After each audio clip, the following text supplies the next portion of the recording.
Dunia di tahun 2050. Bayangkan, udara saja tidak berpihak kepada kita. Suhu memanas ekstrim. Sebagian orang terpaksa mendekam setiap hari di ruang ber-AC dengan handuk basah menyeka wajah. Mata terus berair. Dan kita hanya dapat tertidur di setiap subuh karena cuma itu waktu yang cukup sejuk.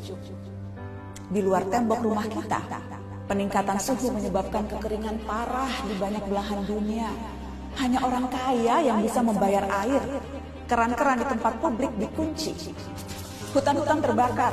2 miliar orang berhadapan langsung dengan suhu yang bisa meroket sampai 60 derajat Celcius. Titik panas di mana tubuh manusia tak dapat bertahan lebih dari 6 jam. 2050, permukaan laut naik drastis menyebabkan badai ekstrim. Kota-kota pesisir tersapu pasang dan banjir menewaskan ribuan dan menggusur jutaan orang. Beberapa kota terpadat di dunia tenggelam, termasuk Alexandria, Kairo, Mumbai, Shanghai, Bangkok, dan tentu saja Jakarta. Orang-orang harus mengungsi ke tempat yang lebih tinggi.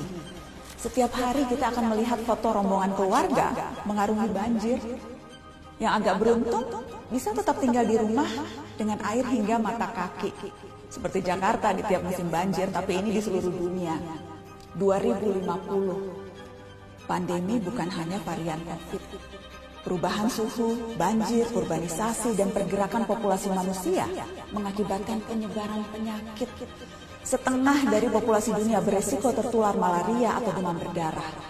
Wabah baru bisa melampaui angka kematian penyakit jantung, menciptakan krisis perawatan kesehatan. Perusahaan asuransi pun menolak melayani.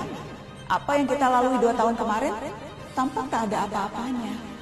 2050, kelaparan merajalela. Populasi dunia meningkat sampai 9 miliar jiwa, walau tingkat kesuburan manusia menurun. Terlalu banyak mulut harus diberi makan, sementara dunia kekurangan air dan lahan yang bisa digarap. Bahan makanan akan semakin mahal, jumlah orang kurang gizi di dunia pun terus meningkat. Sementara bantuan logistik, kalaupun ada, pasti tiba terlambat karena terhambat bencana di mana-mana. 2050, hubungan internasional tak lagi akur. Setiap negara menjadi egois dan saling curiga. Perdagangan global macet karena negara-negara berhenti mengekspor dan memilih mempertahankan sumber daya mereka sendiri. Padahal jutaan orang butuh bermigrasi. Tapi banyak negara lockdown dan menjaga perbatasan dengan tentara. Sedikit kesalahpahaman akan menciptakan perang. Dan seperti biasanya, netizen lalu memperuncing keadaan dengan memenuhi media sosial dengan teori konspirasi dan video-video propaganda. Teman-teman, meski terdengar seperti naskah disaster movie, itu tadi tidak mengada-ngada, menghayal atau menakut-nakuti. Semua gambaran itu berbasis pada penelitian dan data-data saintifik. Hitungan skenario 2030, 2050, 2100 per tahun semuanya ada.